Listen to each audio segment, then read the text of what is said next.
Bonjour chers amis de la tribu Bien-être de Nature Saine. Je suis heureuse de vous accueillir ici dans nos locaux pour cette masterclass. Comme je dis, on dit une masterclass, les deux se disent. Nous avons donc avec nous Dr Hachi qui va nous parler du thème de ce matin, vivre avec un pervers narcissique, en collaboration avec Madame Véronique Lomba, inspectrice générale des services financiers, qui va aussi nous donner les astuces, les outils pour gérer un pervers narcissique et surtout comment vivre avec si on est déjà en couple ou comment gérer une situation lorsqu'elle est au début. Le pervers narcissique, c'est quelqu'un qui trouble la paix entre guillemets des femmes. Nous sommes en période du 8 mars.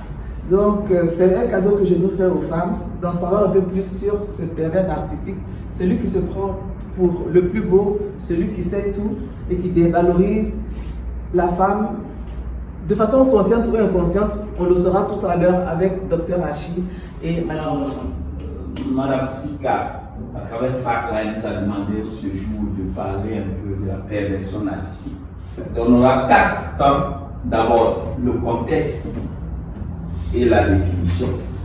Ensuite, on va voir le profil du pervers narcissique. Quelles sont les conséquences de l'agir du pervers narcissique sur l'autre qui subit? Et puis, quelles sont les stratégies qu'on a pour faire face à un pervers narcissique? Donc, voilà pourquoi on dit que c'est un trouble du lien et de l'intersubjectivité. C'est-à-dire que le lien, les relations entre des individus, puis les relations qui vont toucher la conscience humaine. On peut retrouver aussi le pervers narcissique dans les entreprises et les institutions. On a des patrons qui sont pervers narcissiques. Au niveau des perversions sexuelles, quelqu'un qui est pervers sexuellement, automatiquement, il a une dose de perversion narcissique. Le libertinage, le sadisme, les prédateurs sexuels sont des pervers narcissiques. Quand on parle de perversion narcissique, il faut savoir que c'est une maladie. On doit être clair. C'est une maladie mentale. C'est une pathologie. Donc, on dit que c'est un trouble de la personnalité. La perversion narcissique est un trouble de la personnalité qui se caractérise par un besoin excessif d'être adulée. Elle a une image dévalorisante d'elle-même. Et pour supporter cette dévalorisation, elle va la valoriser chez l'autre en la rabaissant. Voilà pourquoi on dit que c'est un trouble de la personnalité. On dit non, ce type-là il s'aime, mais c'est parce qu'il ne s'aime pas lui-même qui va projeter ça sur l'autre pour le dévaloriser. Donc cela veut dire, dans le développement de l'enfant, quand les parents commencent à dire grosse, la petite, bon, elle n'a pas une nez grosse, elle est grosse, tu es grosse. Regarde ta cousine, Mamitou. Bon, elle est mince, elle fait, comment on appelle? Mannequinat, elle fait danse classique. Toi qui fais danse moderne. Bon, bref, est-ce que vous voyez? Tous ces discours-là créent une dévalorisation de soi. C'est bon? Lui, on doit le voir toujours sur les projecteurs. Donc, voici un peu la définition. On va aller rapidement pour voir le profil d'un pervers narcissique. Un grand besoin d'être admiré, c'est le premier trait caractéristique. Quête excessive de reconnaissance ou de succès. C'est des gens qui n'aiment pas les échecs. On doit les reconnaître. Est-ce que vous voyez? Tout le temps, on doit les reconnaître. Reconnaître ce qu'ils ont fait. Donc, s'il a fait quelque chose, tu ne reconnais pas que ce n'est pas bon, automatiquement, on va voir. Ça crée un sentiment. Donc, quand on va voir les stratégies de gestion, c'est ça. C'est lui de ses caractères, il communique, c'est fou. Il ne sait pas détailler. Parce que quand tu es perdu, lui, il a de l'avance. Je ne sais pas si vous voyez. Donc, on va voir par rapport à ça, qu'est-ce qu'il faut faire.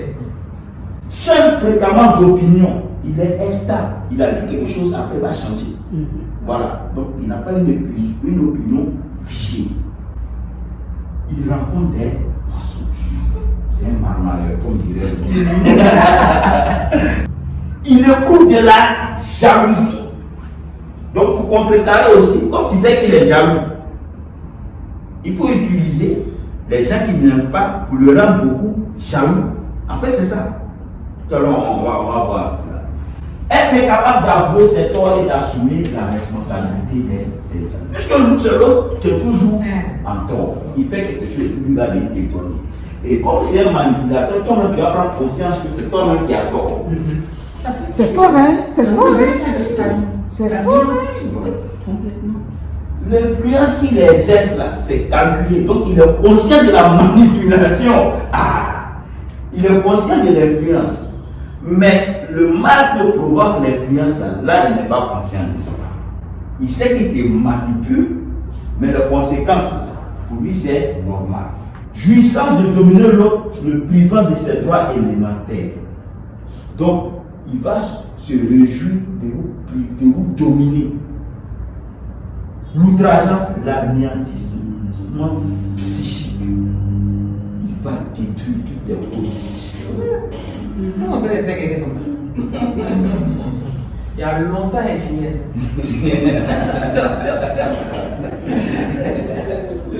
Mais ils sont forts, madame. L'autre conjoint là, se sent profondément bas.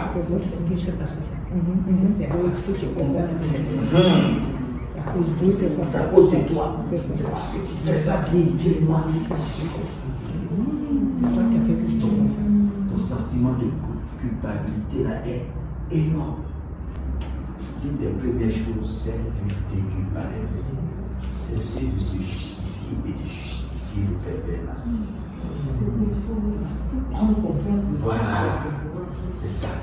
Reprendre conscience de ses forces et de ses valeurs. Non, je suis pas bien. Donc, tous les jours, tu n'es pas bien. Tu ne réfléchis pas. Non, je suis pas bien. Donc, reviens avant que tu ne connaisses pas. Comment tu es? Deuxième chose, il faut instaurer la fermeté. Il faut être ferme avec un pervers narcissique. La fermeté, là, c'est poser des limites. Mon ami, voilà les frontières. Voilà les frontières. Les limites que je te pose. Il faut le faire peur aussi. Voilà, c'est ça. Voilà ce qui va t'arriver.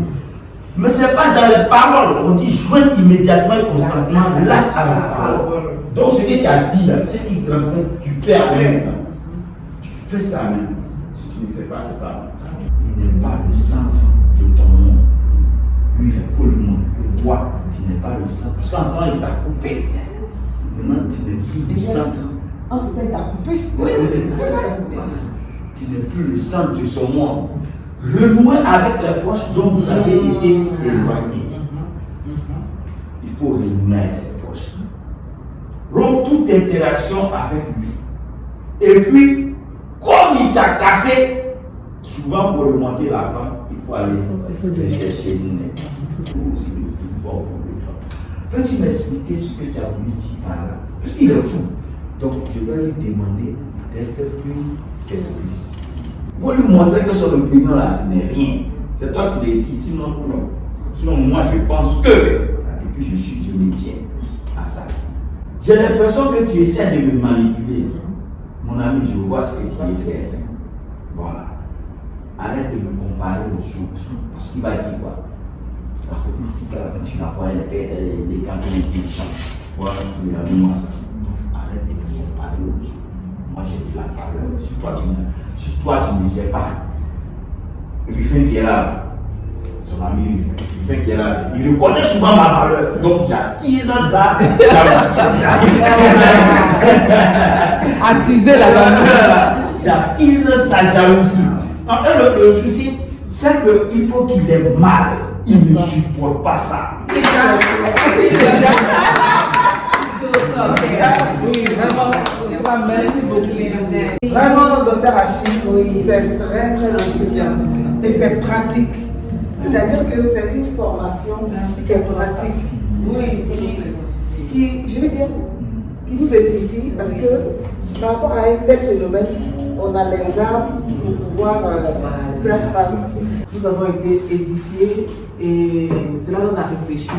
Et c'est le moment justement de commencer à faire attention à de petits comportements avec l'homme avec lequel on est, soit marié ou pas, ou je veux dire, s'il y a des personnes qui, justement, avec lesquelles on envisage toute une relation, c'est bon de faire attention à tous les aspects que nous ont, je veux dire, nous ont expliqué Dr Achille et Madame Domba.